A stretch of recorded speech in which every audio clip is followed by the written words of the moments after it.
Ouais, je suis pas breton, je le regrette, je suis du centre-France. Pas parfait. Dans quel délai pensez-vous obtenir ces médecins cubains, alors que l'Italie, semble-t-il, l'a déjà fait, mais c'était il y a un commentaire un peu comme ça.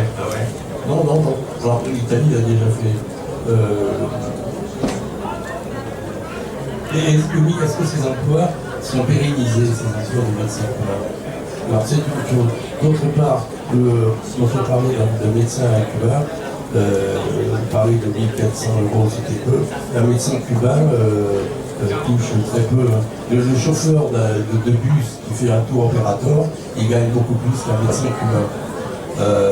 D'autre part, j'ai un ami qui était stomatologue, qui a arrêté et qui est devenu chauffeur de taxi. C'est une pyramide inversée. Mais bon, c'est ainsi. Dans quel délai, oui, parce que vous direz que là, non, je vais vous raconter exactement pour la question des délais. Et je ne suis pas André Chassaigne, donc je ne vais pas vous répondre sur la question des revenus à Cuba. Mais on a le droit de se poser des questions légitimement, bien sûr. Sur la question du déploiement, la vitesse de déploiement, en fait, tout pourrait aller très très vite, puisque comme je l'ai dit, dans le code de santé publique, il y a déjà une disposition qu'il faudrait élargir à la métropole en se basant sur une cartographie des territoires médicaux les plus en difficulté, qui est déjà connu des histoires de santé en réalité. Moi j'espère rien du... Alors il n'y a pas de gouvernement actuellement, mais du gouvernement en gestation, voilà. Je vous cache, mais ça peut aller très très vite. Ça dépend des rapports de force qu'on va construire. Je ne vous cache pas que quand il y a eu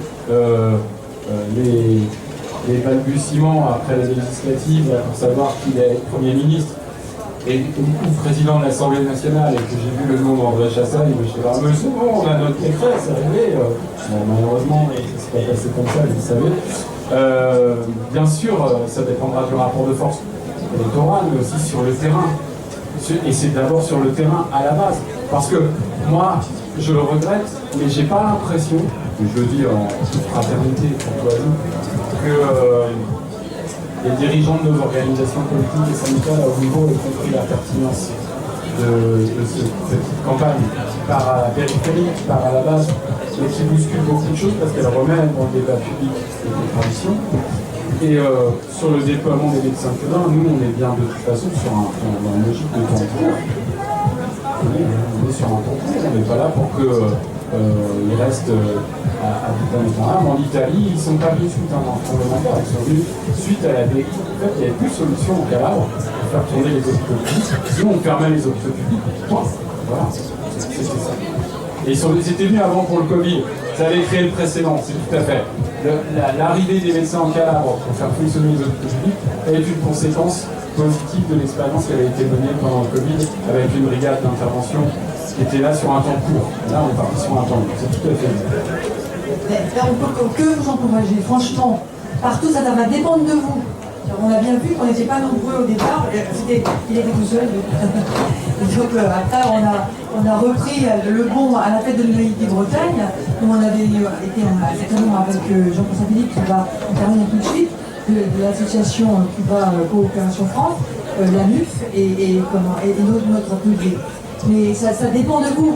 Si vous êtes là, peut-être qu'il y a des maires, s'il n'y a pas de maires, les citoyens peuvent interpeller et comment se saisir de l'arrêté. Vous avez à votre disposition, à cœur ouvert, dans lequel il y a un article de Gaël, où vous verrez la liste des mairies, et il y a aussi nos coordonnées. Donc n'hésitez pas aussi à nous interpeller. Et la question aussi, c'est de s'emparer d'un certain nombre de choses et avec la population. Il ne faut pas qu'on reste dans le délégataire. C'est bien qu'il y ait les maires, mais c'est indispensable. Le rapport de force, c'est ça. On a vu dans les mouvements syndicaux, moi je ne sais pas, c'est plus jeune que moi, mais il y a eu la coordination infirmière, c'est parti de la région parisienne, de l'hôpital Foix, et ça est parti dans toute la France, la coordination. Ça a été une véritable raz-de-marée. Ça peut dépendre que nous, il n'y a que cette solution, et pendant la solution, si on a deux où ils seront, on en met, et je pense que c'est un combat simultané qu'on engage, sur ces propositions qu'on vient de faire. Et vous avez à votre disposition, alors je ne sais pas, parce qu'il y a un certain nombre qui ont dû avoir, voilà, il faudrait le faire passer, ou alors je fais passer ça, si vous souhaitez. Voilà, et du coup on prend vos coordonnées, on peut correspondre. Ah oui d'accord, mais vous pouvez se voir. Donc Jean-François Philippe, après ça sera vous. Et après. Bon, bonjour à tous. Je me présente, Jean-François Philippe, je suis trésorier de l'association Cuba. Vous savez, vous les Français, là, vous parlez de salaire, là, les meilleurs salaires, mais nous, on n'a pas de salaire. Nous, c'est notre tête, c'est nos idées. Et on est en pleine difficulté, et leur truc, c'est de dire, on est en difficulté, certes, on a le blocus, on nous fait chier, excusez-moi, partout, on nous coupe tout, c'est ça qu'il faut savoir. Et ils nous disent, mais les salaires, nous, c'est pas notre problème. Le problème, c'est de vivre quotidiennement. Et ils nous disent, dans les difficultés, on a toujours des solutions. Et ils arrivent à trouver toujours des solutions. Mais bien sûr qu'on a besoin aussi de les aider. Et eux, ils nous aideront parce qu'ils ont la main sur le cœur. Et c'est ça qu'il faut faire. Et c'est de la coopération véritable qu'on doit faire aujourd'hui. Et entre autres, avec les médecins cubains. Alors, je ne sais pas pour le psychiatre, mais c'est vrai qu'on peut. La coopération, ça ne veut pas dire on embauche, c'est simultané. On peut aller chez eux aussi apprendre des choses. C'est vrai que quand les agriculteurs cubains viennent en Bretagne, ils viennent apprendre pour retransmettre chez eux, c'est pas pour piquer, pour leur imposer des façons de faire. Imposer, ça sert à rien. Il faut éduquer, orienter, conseiller. Et c'est comme ça qu'on fera avancer les choses. Alors c'est vrai que la médecine, les médicaments, ils n'en ont pas, mais pourquoi ils n'en ont pas? C'est l'argent, c'est les États-Unis. Tout ça, c'est le blocus. C'est vrai qu'on a beau dire, le blocus à Bordeaux, mais au quotidien, ils sont plus victimes de ça.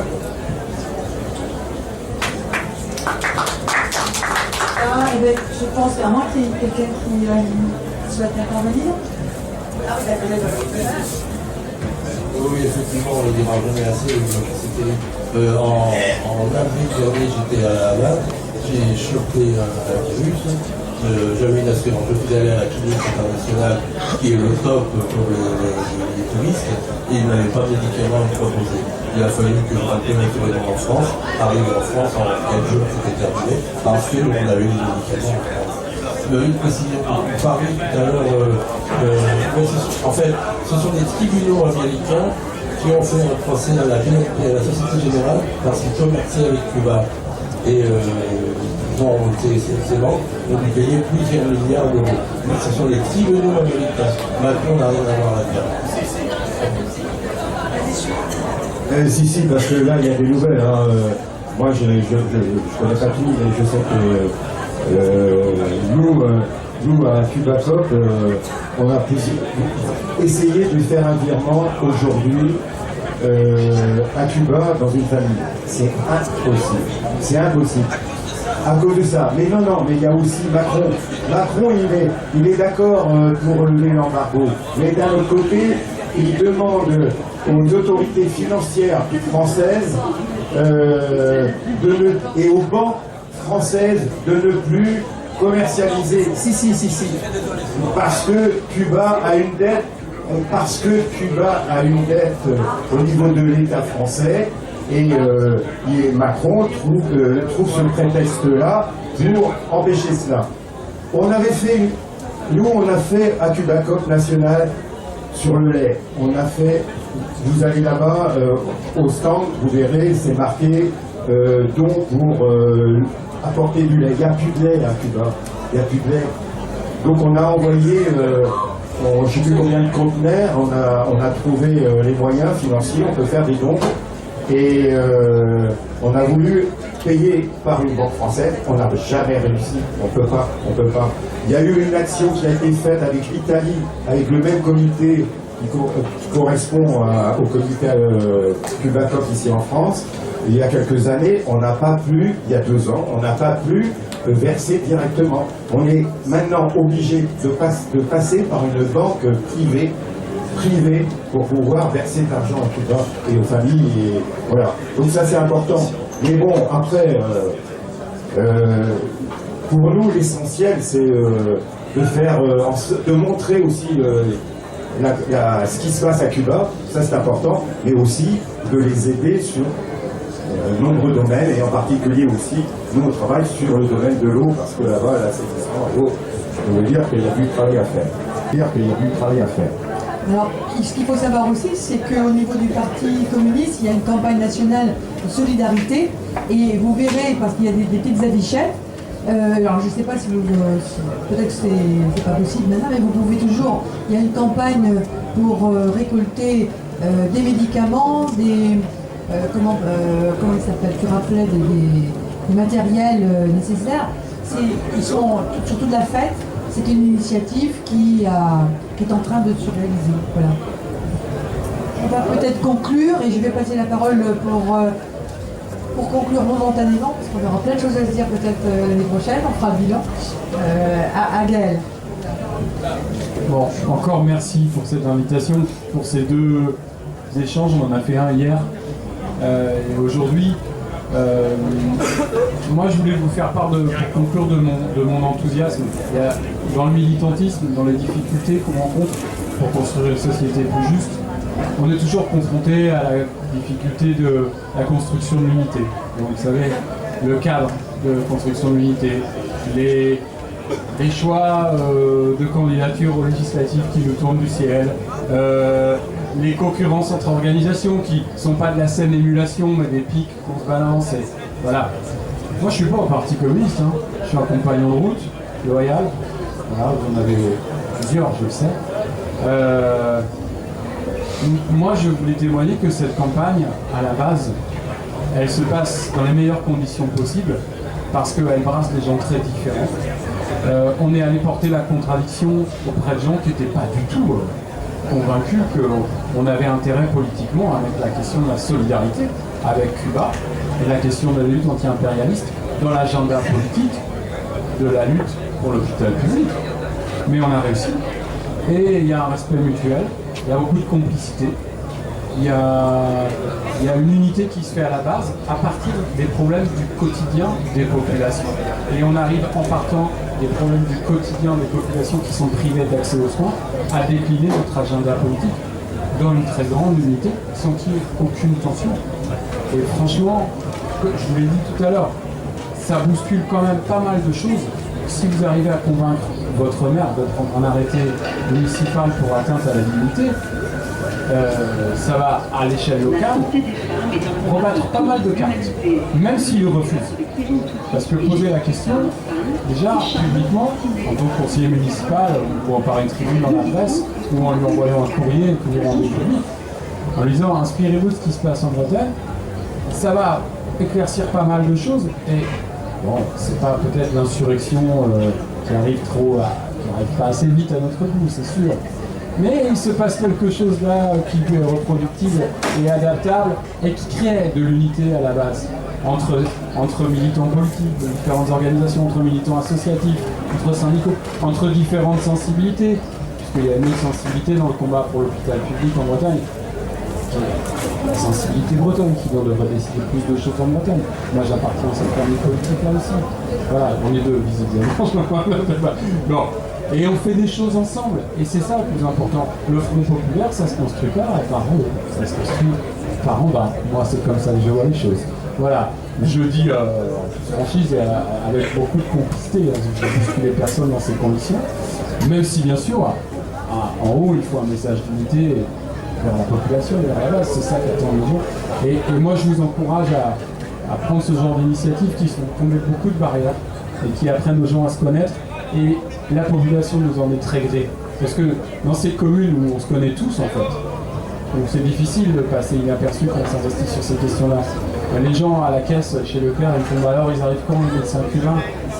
Puis ils me disent vous avez la carte de réduction, je fais ah non toujours pas mais j'ai la carte de la CGT. Bon, tout le monde se marre, et puis on parle de politique à notre niveau. Et si on était resté dans des pratiques politiques habituelles, dans notre répertoire d'action habituelle, qu'on connaît tous très bien, parce que moi je viens de la gauche extra-parlementaire, hein, vous avez compris. Bon, moi, mon répertoire d'action c'est plutôt manif, voire un peu musclé, et puis grève, reconductible, occupation. Là, je suis bon, j'en vois un qui rigole. mais bon, j'ai passé 50 ans, donc je me suis assagi de manuel art. Le conseil municipal, ça te fait du bien. Voilà, les discours plus appropriables par la population. Mais là, on est tous ensemble. On est tous ensemble et c'est très important. C'est pour répondre un peu à un débat qui avait lieu vendredi soir. Pour reprendre le terrain, à la base, face aux forces de la droite et de l'extrême droite. Parce que là, sur ces choses-là, et je terminerai sur cette anecdote, on avait eu un casting aux législatives également assez déplorable. Et on a quand même, en plus d'un candidat RN qui a fait 30% sans rien faire, on a eu une candidate de reconquête, nulle, qui venait de Callac et qui avait fait sa campagne contre l'accueil de réfugiés à Callac, cette commune qui a été... voilà. Le maire de Callac, il a pris l'arrêté. Il a été très courageux, il a pris l'arrêté. Il a dit, moi je crie pour la régularisation des médecins palus. Il ne s'est pas dégonflé, il a pris l'arrêté. Je suis pour la solidarité avec Cuba. Et bien, cette candidate de reconquête, quand elle est passée sur France 3 Bretagne, quand on lui a posé une question sur l'hôpital, le présentateur me dit, alors vous pensez quoi de... Comment on fait pour l'hôpital de Guingamp? Il a dit, bah, il faut des médecins cubains. Voilà, bon, c'était pas le soutien que j'attendais qui m'a fait plus plaisir. Mais on voit bien les contradictions. C'est que c'est le débat à l'idée. C'est que des gens qui sont sur une histoire de xénophobie complètement délirante, parce qu'on n'est plus du tout dans le raisonnable quand on parle à des gens on est dans le délire. Hein. Et ben elle a été obligée de dire, bah oui, pour l'hôpital public, on est obligé de faire appel à des étrangers, et en plus, un du dernier pays socialiste. Je vous avoue, j'ai quand même bien rigolé. J'ai regardé le replay plein de fois tellement j'ai rigolé. Ma mère m'a dit, regarde, reconquête, tout ça. Bon, mais voilà, c'est comme, on bouscule beaucoup de choses en s'appropriant cette campagne à la base, et on met notre agenda politique à l'ordre du jour, du quotidien des gens, et on fait l'unité à la base. C'est pour ça que je vous invite à vous l'approprier. On sera très heureux de vous envoyer les différentes versions d'arrêté, nos arguments devant les juges. Tout ça c'est public, c'est des documents publics. On sera très heureux de répondre aux sollicitations et ça va être très difficile parce que, pour finir là-dessus, on a été envoyé au tribunal administratif. Mais les gens dans la presse, ils n'ont pas lu que les maires étaient envoyés au tribunal administratif. Ils ont lu que les maires étaient envoyés au tribunal. Voilà. Que la réponse du gouvernement à des revendications très raisonnables, les véhicules du SMUR, c'est très raisonnable, c'est très matérialisable, c'est quasiment une revendication syndicale. Hein. Je veux dire, la seule réponse à ça, c'est vous envoyer nos élus au tribunal. Moi, je ne pense pas qu'un gouvernement va prendre le risque d'envoyer 500, 1000, 1500 élus au tribunal administratif. S'il y a 500 arrêtés de prix, il y aura un débat national. Mais il faut qu'il y en ait. Et vous l'adapterez à vos réalités. Et c'est ça qu'il faut faire. Merci beaucoup. Écoutez, c'est une autre façon de faire la politique.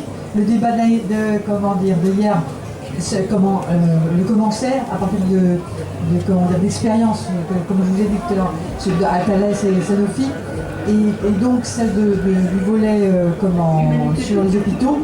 Il faut effectivement, on a des divergences régionales, ça c'est clair, moi je ne partage pas du tout, mais finalement on va à l'essentiel, c'est ce qui nous réunit, c'est effectivement la question de la santé, parce que moi je suis militante de la santé au niveau du parti, et on se respecte et on avance ensemble.